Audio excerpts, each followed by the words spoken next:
Welcome to the Brighton West Ham United match reaction. Brighton 1, West Ham United 3.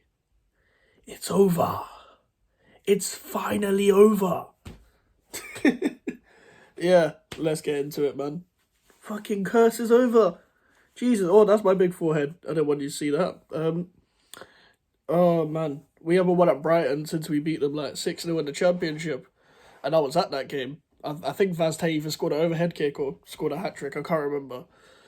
It's on YouTube somewhere, but you would have seen on my preview. I talked about the only way to beat Brighton is the Sean Dyche 5-1 counter-attacking thing that Everton did last season, and that's exactly the game plan that we did today. We were probably in a less organised shape than Everton was in that game, but guess what? Who cares? There's a lot of great performances that we can put out today. And Alphonse Areola, he didn't have to make a really massive save for a while, but he made some really good saves at the end. And when they score at the end, you're thinking typical West Ham making it hard for themselves after going 3-0 up. You want to be all nerve-wracking again. And I knew that we'd won by the second goal because I didn't see them scoring. Then I really knew we won by the third goal because obviously 3-goal margin. I know it's West Ham, but I thought we left them days behind us. But then again, I should know better as a West Ham fan.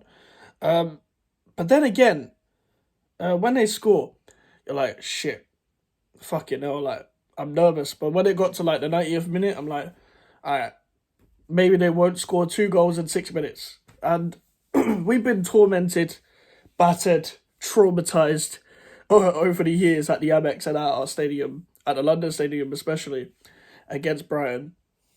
And today that ended, and that had to end. And you can see interviews from Antonio Bowen, Moyes, etc., and the way Moyes celebrated today after the goals, that we had to get this off us. Because I thought we'd lose, obviously. I'm being realistic. I thought that we'd lose. I demand a win. This is why I don't. That's why I'm not like, I take a draw against this team and I take a draw against that team. We just beat Brighton today, who have performed really well over the past 18 months. And today was just it was a counter-attacking masterclass. And Moyes got the game plan spot on. As much as we don't like the defensive football, if it gives you results, we're not going to complain. The point last season was the fact that it didn't give us results, so we complained. And the whole mess of trying to change the style of football when it didn't work. And today I'm thrilled that we just went to vintage West Ham. We are top of the league by goals scored after 3 games. But listen, we'll take being top of the league for 1 week or 24 hours. City will probably win tomorrow. But listen, I'm going to analyse it more on the aftermath on Tuesday. You'll see that. But Kurt Zouma and Angelo Ogbonna really helped Areola as well by being the solid centre-back partnership that they are. When we defend deep, they come alive. And it's very rare that we lose with them too when we are defending deep. And we didn't get to see much of this partnership because of the injury that happened now nearly a couple years ago against Liverpool when we beat them 3-2 for Ogbonna. And to be honest, Kurt Zouma played really well and Ogbonna just was exceptional. And Emerson had a better game than he did against Chelsea, especially in the second half. And, well, defensively, he was good against Chelsea going forward. Vladimir Soufal, I think he struggled a bit in the first half, but I think he really improved in the second half. And I can say for the same for Jared Bowen, who we can say that a lot of our outfield players, especially the midfielders and the attackers, were quiet, especially on the ball because of our 18% possession. But yeah, it was because of the possession. Like we were defending for our lives, and that was the game plan. And to be fair, it did work. And listen, Ward-Prowse, Souček and Alvarez, when I saw that midfield, I was like, what the fuck is this? But it was solid, and Souček had to come off, but he played his part. Hopefully everything's well, and hopefully he's not fully concussed. I just saw him on the bench, so I assume he'll be back for next week. I do think the midfield going forward was what we saw after when Souček came off, which is Ward-Prowse, Alvarez and Paquetá.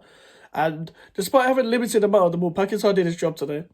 Probably a bit risky going in for the barge against Estupinian. I don't think it was a penalty, just my opinion. Although those have been given before. And this counter-attacking masterclass, we went on the amount of space that they had in behind them. And Said Benrahma had to fill in, and he was probably the biggest improvement from the Chelsea game, especially with that ball towards Bowen, when Bowen touched it down and scores. And it was sensational. That ball was probably one of the best things Benrahma's done in a West Ham shirt that doesn't include Prague. Like, that ball was amazing. We gave Adam Webster a hard time today. Mikel Antonio and Ward-Prowse being two huge reasons why Webster performed really bad for them. And I'm a bit surprised about how much of a dip Adam Webster's had, because he was very good a couple of seasons ago. He was looking like a Rolls Royce under Graham Potter, especially, but maybe under Zerbi it hasn't worked out as much. And usually we see the likes of Lewis Dunk and Pascal Gross always being part of sides that beat us all the time. And James Ward-Prowse and Mikel Antonio performed really well today. James Ward-Prowse made a late run into the box after delivering the ball into Antonio, and his instinct as well, and it was just very good to see. He followed it up. First goal in a West Ham shirt already. He's already got 2 assists and a goal in his first 2 appearances.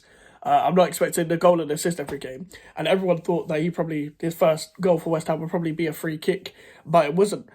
And Mikel Antonio, again, with another great performance. Listen, he was pretty much anonymous in the first half of Chelsea because we didn't get the ball to him. But in the second half, he was amazing. And throughout the whole game, he was just a fucking nuisance to Webster. He was a nuisance to Dunk. They couldn't handle him.